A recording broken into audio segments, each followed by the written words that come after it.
Done. सो सबसे last question था ये बेटा आपका, y is equal to x cube plus 4x² plus 2x plus 8 area under curve between x is equal to 1 to x is equal to 2। ठीक है, तो इसके लिए क्या बताया था मैंने, एरिया अंडर कर्व को कैसे लिखते हैं, y dx एंड लिमिट कहाँ से कहाँ तक पूछा गया है, 1 से 2 तक, है ना। So will put the limit from 1 to 2। ठीक है, अभी बस इसको इंटीग्रेट करना है, x cube plus 4x² plus 2x plus 8, इस पूरे का इंटीग्रेशन लेना है आपको, लिमिट कहाँ से कहाँ तक, 1 से 2 तक। ठीक है, तो कितना आया, किसी ने ट्राई किया आंसर इसका, एक्स क्यूब का इंटीग्रेशन क्या होगा बताओ, यस एक्स की पावर 4/4। ठीक है, एक्स की पावर n का क्या होता है, एक्स की power n+1 divided by n+1, then 4 into x square का कितना आएगा, एक्स क्यूब बाई 3। ठीक है, देन 2x का कितना आएगा, 2 into x square by 2 and 8 का कितना आएगा, 8x। ये आ गया, और इस पूरे के ऊपर लिमिट क्या लगी हुई है, 1 से 2। ठीक है, तो एक बार इसमें पूरे में 2 पुट करना है। ठीक है, 2 रखेंगे तो कितना आएगा, ये हो जाएगा 64, 2 की पावर 64 होता है। ठीक है ना, 16 होता है। ठीक है, 16 डिवाइडेड बाई 4 कितना आ जाएगा, 4। देन यहाँ पर 2 रखेंगे तो कितना बनेगा, 8 4 जा 32 डिवाइडेड बाई 3। ठीक है, 32/3। देन यहाँ से कैंसिल करोगे तो कितना बनेगा, +4, और ये 8 इंटू एक्स, 8 इंटू 2 कितना हो जाएगा, 16। ये तो 2 रखने से आया। ठीक है, इसके बाद माइनस लगाकर 1 रखेंगे अब अगली बार, तो ये कितना बनेगा आपका, 1/4 माइनस 4/3 -1 -8। कर लेंगे सॉल्व इसको, बोलो कहाँ पे बेटा, ये सब प्लस थे बीच में, कहाँ ब्रैकेट खोल दिया मैंने, माइनस मल्टीप्लाई कर दिया। ठीक है, सो ये इस तरह से सॉल्व होगा। अब हम आ जाते हैं इन क्वेश्चंस पे, ये भी आपके वर्कशीट के ही क्वेश्चंस हैं। ठीक है, इस वाले को देखो ध्यान से, मैंने क्या बताया था कि अगर रूट के अंदर कुछ भी लिखा हुआ है, रूट के अंदर, ठीक है, उसका डिफरेंशिएशन अगर ऊपर दे रखा है, रूट के अंदर अगर कोई टर्म है जिसका डिफरेंशिएशन ऊपर दे रखा है, तो तरीका क्या बताया था, जो कुछ भी रूट के अंदर है उसको आप क्या पुट कर दो, t²। क्या पुट करना है, t²। देखो x² + 4 का डिफरेंशिएशन कितना है, 2x, तो रूट के अंदर x² + 4 है, इसको हम क्या पुट करेंगे, t²। ठीक है, अब दोनों तरफ डिफरेंशिएट अगर हम करें तो दोनों तरफ डिफरेंशिएट करने से क्या मिलेगा बताओ, 2x, ये 0, और ये मिल जाएगा 2t इंटू dt/dx। ये क्लियर है, बोलो। सो यहाँ से हमें क्या मिला, 2x dx is equal to 2t dt। This is your equation number 1। ठीक है, अब जो आपका इंटीग्रेशन दे रखा था, इसमें आप वैल्यूज पुट करें तो ये क्या बनेगा, इंटीग्रेशन 2x dx की जगह I can write 2t dt। ठीक है, divided by root under x² + 4 दे रखा है, तो x² + 4 की जगह मैं क्या लिख सकता हूँ, t², है ना। तो ये t² जब इसकी जगह लिखोगे तो स्क्वायर रूट को क्या कर देगा, कैंसिल, ये सुनो, बोलो। सो ये क्या बन जाएगा आपका, t। ठीक है, अभी ये t से ये t कैंसिल, और ये क्या बन गया, इंटीग्रल 2 dt। 2 बाहर आ जाएगा क्योंकि कांस्टेंट है, ये अंदर बचा integral dt। Now integral dt किसके इक्वल आएगा, बोलो बोलो, integral dt, integral dx, integral dt, integral gz, ये t के इक्वल आएगा, है ना। So this is equal to 2t। अब t में लिखा हुआ नहीं छोड़ेंगे इसको, इसको हम किसके फॉर्म में लिखेंगे, t, ये है ना। So t is equal to कितना लिख देंगे आप, 2 into x square plus 4 plus c, this is your answer. In fact root आएगा इसका, रूट। क्लियर है? बोलो, क्लियर है ये सभी को? यस और नो? बोलो। अच्छा, अब हम बात कर लेते हैं इसकी, ध्यान से देखो। इस वाले को समझते हैं। 0 से π/2 cos square x sine x d x दे रखा है, ठीक है। केवल cos स्क्वायर एक्स होता तो आंसर क्या आता? π/4, याद है हमें ये फॉर्मूला। लेकिन साइन एक्स भी दे रखा है, अब क्या करें? तो जिसकी पावर 2 दे रखी है ना, cos की पावर 2 दे रखी है ना, तो आप क्या कर सकते हो? cos x को t पुट करो, ठीक है। मान लो आपको क्वेश्चन में ये दे रखा होता 0 से π/2 sine square x cos x, तो फिर किसको टी पुट करते? साइन एक्स को। जिसकी पावर 2 होगी ना उसको टी पुट करेंगे, ठीक है। जिसकी पावर ज़्यादा होगी, 1 से ज़्यादा होगी, उसको हम टी पुट करेंगे, ठीक है। सो अभी फिलहाल हमारे सामने कॉस की पावर 1 से ज़्यादा है, तो हमने क्या किया? cos x को टी पुट कर दिया, ठीक है। अब दोनों तरफ डिफ्रेंशिएट करो इसको। cos x का डिफ्रेंशिएशन कितना आएगा? माइनस साइन एक्स, और t का डिफ्रेंशिएशन कितना बनेगा? dt ओवर dx, ठीक है। यस और नो? यहाँ से मैं कह सकता हूँ कि साइन एक्स डी एक्स किसके इक्वल आ गया आपका? माइनस डी टी के। ये इक्वेशन 1 बन गई आपकी, ठीक है। अब ये सब वैल्यूज इसमें पुट करना शुरू करो, तो कितना बनेगा ये देखो। दिस विल बी इंटीग्रल 0 से, अब ध्यान से देखना बेटा, cos x को आपने t पुट किया है, तो ये क्या बन जाएगा बताओ? cos x की जगह t स्क्वायर ना, यस और no? This will be t square, ठीक। और साइन एक्स डी एक्स किसके इक्वल आ गया आपका? माइनस डी टी के। तो यहाँ पे हमने माइनस लगाकर क्या लिख दिया? D T. Is that clear? बोलो। एक चीज़ और जो समझने वाली है कि यहाँ पर जो ये वैल्यू दे रखी थी 0 और π/2, वो किसकी वैल्यू दे रखी थी? x की ना, यस और नो? लेकिन अब तुमने क्या किया है कि cos x को t पुट कर दिया है, तो अगर तुमने कोई सब्स्टिट्यूशन यूज़ किया है तो लिमिट्स की वैल्यूज़ भी चेंज हो जाती हैं, ठीक है। क्योंकि अभी तुम्हारा इंटीग्रेशन किस में बन गया? टी में, तो तुम्हें वैल्यूज़ यहाँ किसकी लिखनी पड़ेंगी? टी की, ठीक है। तो अब जब आपका x 0 है तो t की वैल्यू क्या होगी बताओ? जब x 0 है तो 1 ना, cos 0 कितना होता है? 1। सो लिमिट यहाँ पर कहाँ से लगेगी? 1 से लेकर π/2। जब x तुम्हारा π/2 है तो t कितना होगा? 0। cos π/2 कितना होता है? 0। यस और नो? सो तुम्हें लिमिट्स भी चेंज करनी पड़ेंगी। क्लियर है विवेक? सो यहाँ पर कितना आ गया? 0, ठीक है। अब ये इंटीग्रेशन तो इजी है ना, क्या बनेगा इसका बताओ?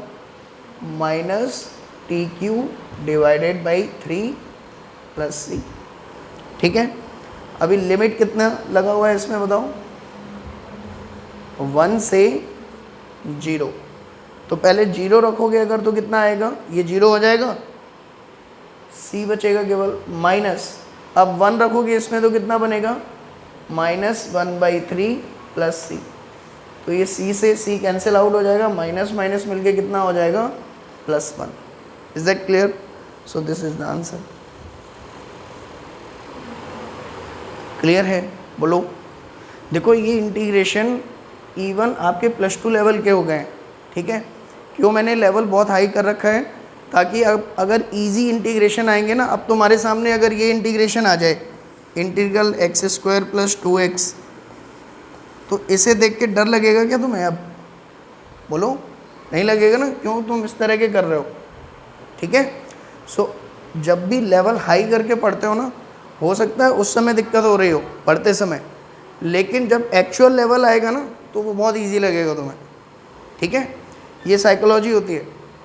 आप मान लो तैयारी कर रहे हो भाई इस लेवल पे, इस लेवल के एग्ज़ाम की तैयारी कर रहे हो, ठीक, और आप जो प्रैक्टिस कर रहे हो वो मान लो आप इसी लेवल की या इससे कम लेवल पे ही प्रैक्टिस कर रहे हो, तो जब एग्ज़ाम में इस लेवल पे आएगा ना तो आपको डिफ़िकल्टी ज़्यादा फील होगी, ठीक है। डिफ़िकल्ट वही चीज़ लगती है जिसकी प्रैक्टिस हम कम करते हैं, ठीक है। और अगर आप थोड़ा सा लेवल हाई रख के पढ़ोगे ना तो एग्ज़ाम में कॉन्फिडेंस बहुत आएगा, क्योंकि आपको लगेगा अच्छा ये तो ईजी वाला क्वेश्चन आ गया है, ठीक है। इवन रियल लाइफ में भी जब भी हम शूट करते हैं, कोई टारगेट लगाते हैं, टारगेट, तो मान लो ये ऑब्जेक्ट है, इसको हिट करना है, तो एम बिल्कुल ऐसे लगाते हैं या थोड़ा सा ऊपर लगाते हैं? एक्चुअल में शूटिंग में थोड़ा सा ऊपर लगाते हैं, ठीक है। वो पढ़ेंगे आगे प्रोजेक्टाइल मोशन में ऐसा क्यों करते हैं, फिजिक्स है उसके पीछे। लेकिन फिलोसफिकली हम क्या कह सकते हैं कि जो आपका एम होता है ना उससे थोड़ा और ऊपर ही रख के तैयारी करनी चाहिए, ठीक है। क्योंकि जैसे जैसे तैयारी आगे बढ़ेगी हो सकता है थोड़ा नीचे आओगे, तो एटलीस्ट अपने लेवल से नीचे ना गिरें जो हमारा डिज़ायर्ड है, ठीक है। डीपी भी है आपके पीएस ग्रुप की, देखा है आपने डीपी? पीएस ग्रुप की नहीं, मेरी नहीं, अपने पीएस ग्रुप की डीपी देखना, उसमें लिखा है we aim above the mark to hit the mark, है ना।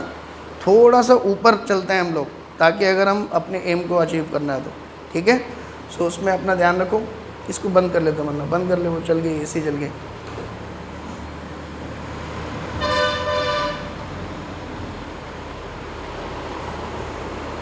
खोल ले उनको, खोल ले। अब देखो ये आ गया ना नेक्स्ट क्वेश्चन, इसमें किसकी पावर है, साइन स्क्वायर एक्स की, तो किसको टी पुट करोगे? इसमें साइन की पावर 2 है तो किसको टी पुट करेंगे बताओ? कॉस को, ठीक है। जिसकी पावर 1 होगी उसको टी पुट करना है, ठीक है। सो अब ये घर पे ट्राई करना आप लोग। अगर मैं कॉस एक्स को टी पुट करूँगा, ठीक है, क्यों? क्योंकि कॉस एक्स की पावर 1 है। So if I put cos x is equal to t, फिर डिफ्रेंशिएट करेंगे, डिफ्रेंशिएट करते ही क्या आएगा बताओ? Minus sine x d t over d, अच्छा वो सॉरी उल्टा बोल रहा हूँ मैं। जिसकी पावर आपकी ज़्यादा है उसको आप क्या करेंगे? टी पुट करेंगे। साइन एक्स की पावर है ना, तो साइन एक्स को आप क्या पुट करेंगे? टी।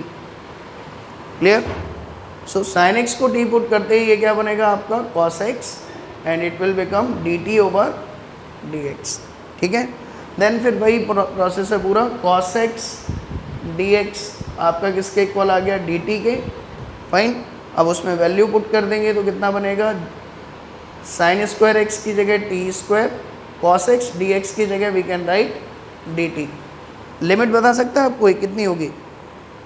एक्स की लिमिट है 0 से π/2, तो टी की लिमिट क्या होगी बताओ? What is the value of limit of T?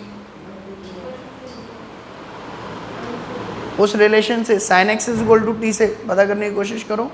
जब x 0 है तो साइन 0 कितना होगा? 0, है ना। टेबल याद करो ट्रिग्नोमेट्री की, ठीक है, नहीं तो ऐसे ही अटकते रहेंगे हम लोग।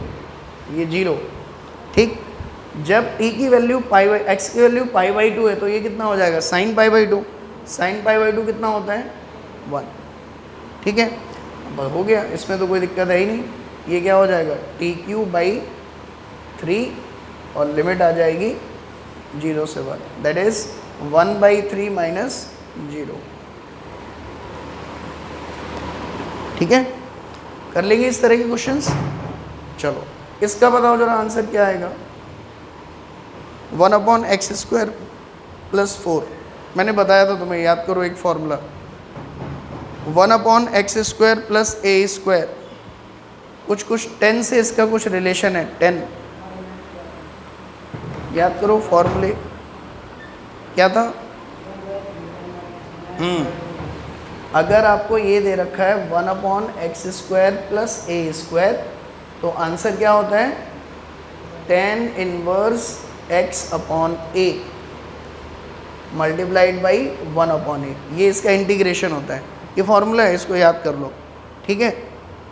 तो अब यहाँ पे बताओ एक्स स्क्वायर तो ये हो गया, 4 को कैसे लिख सकते हैं, 2 का स्क्वायर, तो एक ही जगह कितना आ गया 2, तो आंसर कितना बनेगा इसका 1/2 tan इनवर्स x/2। ठीक है, लेकिन यही नहीं रुकना है, अभी इसकी लिमिट भी है।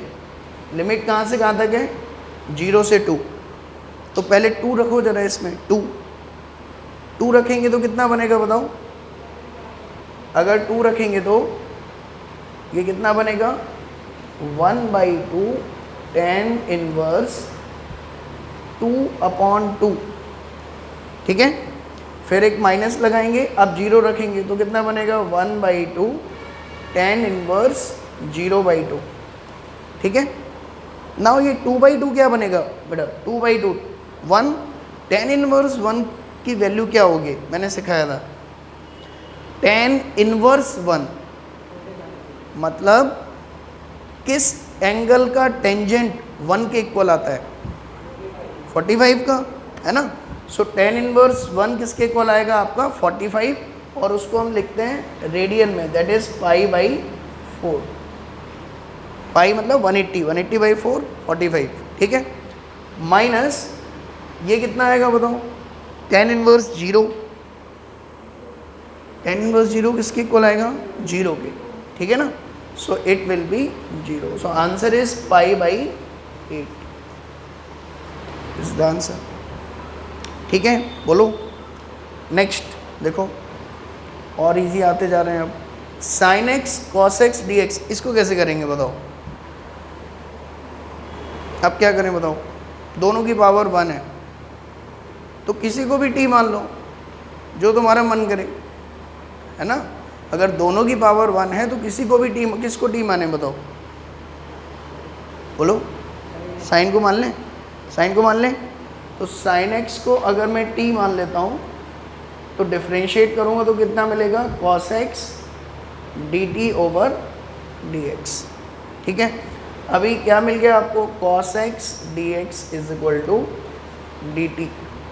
ठीक है, अब इसको इसमें पुट करोगे तो कितना मिलेगा, इंटीग्रेशन sin x की जगह t cos x dx = आपका आ गया dt। लिमिट कितनी आएगी जल्दी से बताओ, ईशा बताएगी। ईशा, आज ईशा मास्क कैसे ले आई दो हैं, आज ये दान कर दिया किसी ने, डोनेट नहीं, आज ये पहली बार लगा के ये मास्क देख के फर्क पड़ता है, ऐसा है। क्या बोल रही है, अच्छा उनका डर है, ओके ठीक ठीक। बड़े पापा यहाँ ताऊ को बोलते हैं ना, जो पापा के बड़े भाई होते हैं। अच्छा, और उनके जैसे पापा मतलब उनके बड़े भाई को क्या बोलते हो, बड़े बड़े पापा हैं, डबल पापा, पापा स्क्वायर चलिए ठीक।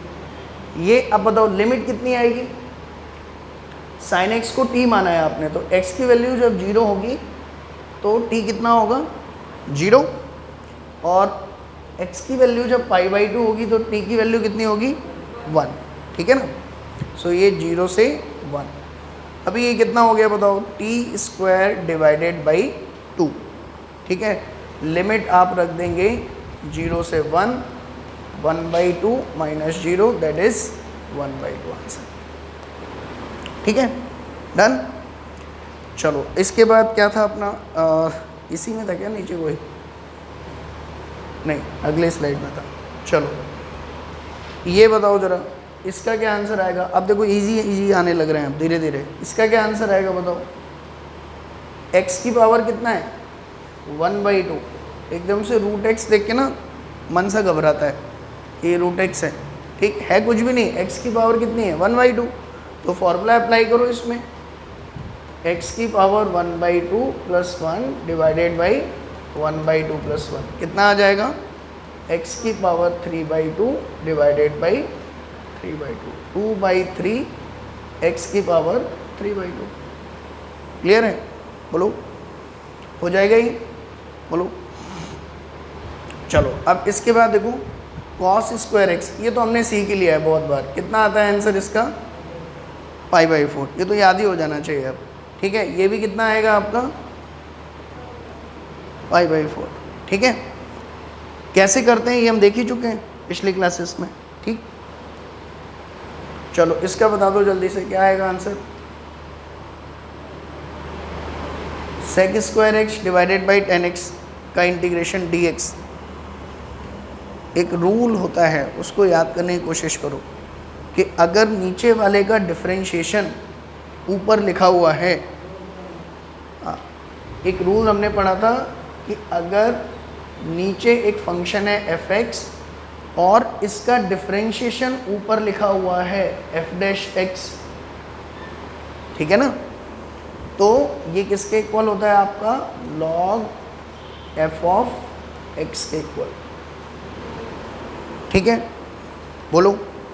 तो अब जरा बता दो मुझे 10x का डिफरेंशिएशन क्या होता है? sec² x। और ये तब होता है जब हमें फॉर्मूले याद होंगे तब। ठीक, तो ऐसा होता है 10x का डिफरेंशिएशन sec² x। तो इसका डायरेक्ट रिजल्ट हम क्या लिखेंगे? log 10x। ठीक है, प्लस एक कांस्टेंट। क्लियर है? ऐसे ही इसका बता दो जरा, क्या आएगा आंसर? sin 2x + 3। हाँ ठीक है, sin x किसका इंटीग्रेशन डिफरेंशिएशन होता है? सोचो। अच्छा ये फॉर्मूला बताओ पहले मुझे, इंटीग्रल sin x dx ये किसके इक्वल होता है? -cos x, है ना। तो अब यहाँ x की जगह 2x + 3 है, तो पहले तो हम यही लिखेंगे -cos 2x + 3। अब इसके बाद फिर क्या करेंगे? डिवाइड कर देंगे किससे? 2x + 3 को फिर से डिफरेंशिएट करो, कितना मिलेगा? 2, है ना। सो ये आ गया 2 + 3। ठीक है, इसमें डिवाइड करते हैं इंटीग्रेशन में, फिर से डिफरेंशिएट करने के बाद। इसमें बता दो मुझे क्या आएगा? ईशा बताएगी। ईशा, ईशा बताओ।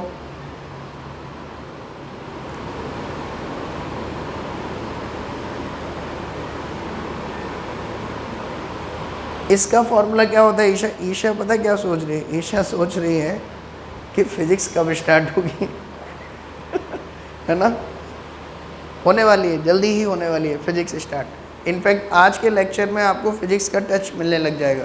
ठीक है, ये मान लो कि फिजिक्स शुरू करने की तैयारियां चल रही हैं। ठीक है, देखिए बताइए, इंटीग्रल e⁻x dx ये कितना होता है बताओ? e⁻x, है ना। अब अगर तुम्हारे सामने e⁻sin x दे रखा है, sin x, तो ये किसके इक्वल आएगा आपका? इंटीग्रल शुरू में तो इसको ऐसे ही लिखो as it is, formula apply किया, लेकिन ये तब वैलिड था जब यहाँ x होता, लेकिन अभी क्या है? sin x। तो sin x को फिर डिफरेंशिएट करो, कितना आएगा? cos x। उससे क्या करना है? डिवाइड। ठीक है, क्लियर है? बोलो। ठीक, इसके बाद ये आ गया आपका लास्ट है 1/x dx, कितना आएगा बताओ? log x। हो गया बस। ठीक है, अच्छा इसका बता दो जल्दी से, कितना आएगा? सोच के, हाँ सोच के बताओ, कोई दिक्कत नहीं है, सोचना है फिर बताना है।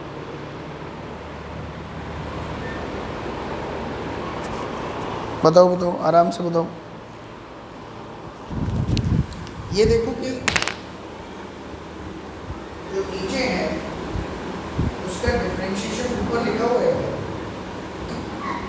ये देखो x³ + 9 का डिफरेंशिएशन क्या ऊपर लिखा हुआ है? x³ + 9 का डिफरेंशिएशन कितना होगा बताओ? 3x², लेकिन ऊपर कितना दे रखा है? x²। 3 की कमी है ना, तो लिख लो 3, क्या दिक्कत है? मल्टीप्लाई कर दिया या डिवाइड भी कर दो, अब तो कोई फ़र्क नहीं पड़ा ना, बोलो। लेकिन तुम्हारा फॉर्मूला फिट हो जाएगा अब इसमें, है ना। और फॉर्मूला क्या बन जाएगा? 1/3 log एक्स क्यूब प्लस 9 हो गया आंसर। ठीक है, तो कई बार फॉर्मूला ना बने ना तो आप फिट भी कर सकते हो उसको। ठीक है, जैसे एक क्वेश्चन हमने अभी किया था आगे, ये वाला क्वेश्चन, ये हमने सब्स्टिट्यूट करके किया ना। इसको एक और तरीके से कर सकते थे, अगर मैं 2 से मल्टीप्लाई और डिवाइड कर दूं, ठीक है, तो ये क्या बन गया 2 sin x cos x। ये किसका फॉर्मूला होता है? sin 2x का। sin 2 theta is equal to 2 sin theta cos theta होता था। तो ये क्या बन गया अब 1/2 इंटीग्रल 0 से π/2 sin 2x dx। समझ में आ रहा है? कोई सब्स्टिट्यूशन नहीं करना पड़ा। अब अभी sin 2x का इंटीग्रेशन क्या होगा बताओ? माइनस